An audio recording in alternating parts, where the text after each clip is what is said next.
Korang tentu masih ingat tentang kes Diana Tahir, pengasas program eHati. Program eHati ni melibatkan acara buka pakaian dan gosok apam di depan orang ramai sebagai satu motivasi. Kita pun tak pasti apa sebenarnya yang dia nak motivasikan tu. Jadi, selepas siasatan polis, dia pun ditangkap dan kemudian dilepaskan dengan jaminan sementara menunggu pendakwaan.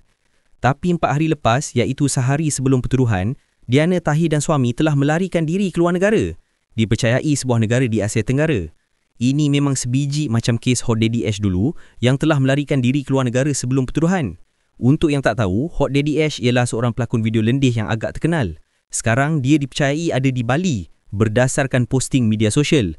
Ketua Polis Selangor, Datuk Shazli Kahar yang mengesahkan perkara itu berkata, pasangan suami isteri itu dipercayai melarikan diri pada 13 Oktober, sehari sebelum dituduh di mahkamah. Berkaitan kes program eHati, masih lagi tidak ada tangkapan dibuat kerana PDRM mempercayai mereka ini telah melarikan diri keluar negara sebelum pertuduhan dilaksanakan. Katanya ketika sidang media di IPK Selangor. Menurut beliau, polis telah mengenal pasti negara yang menjadi tempat pasangan itu melarikan diri dan Polis Diraja Malaysia akan berhubung dengan rakan strategik untuk mengesan mereka. Lagipun, katanya, waran tangkap ke atas pasangan ini juga sudah dikeluarkan. Pasangan ini dipercayai melarikan diri menggunakan laluan sah. Namun, kita telah kenal pasti ke negara mana mereka pergi dan sebagaimana saya katakan, pihak PDRM akan berhubung dengan rakan strategik negara tersebut untuk membantu mengesan penama-penama yang telah dikeluarkan waran tangkap atas mereka. Tambah beliau. Selasa lalu, Shazli berkata pengasas program motivasi eHati antara 2 individu dikesan selepas waran tangkap dikeluarkan terhadap mereka berikutan kegagalan hadir ke mahkamah bagi prosiding pertuduhan baru-baru ini.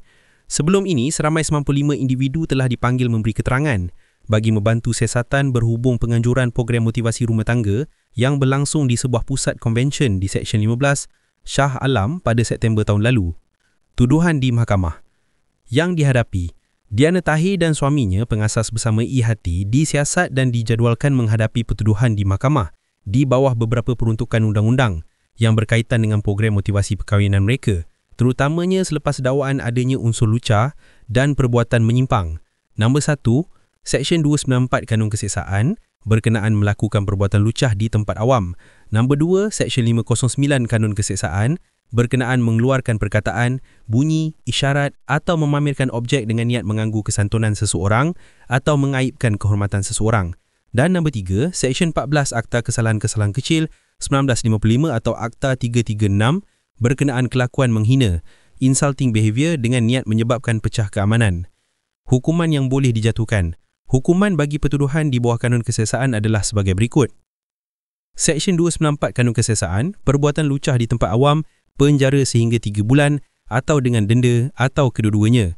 Seksyen 509 Kanun Keseksaan, mengaibkan kehormatan atau mengganggu kesantunan, penjara selama tempoh yang boleh sampai 5 tahun atau dengan denda atau kedua-duanya. Nampaknya Diana Tahir telah mengikuti jejak langkah Hot Daddy Ash dan lari keluar negara untuk mengelak hukuman. Adakah kemungkinan mereka akan buat kolaborasi di masa depan? Kita tunggu dan lihat. Sekian, terima kasih, wassalam.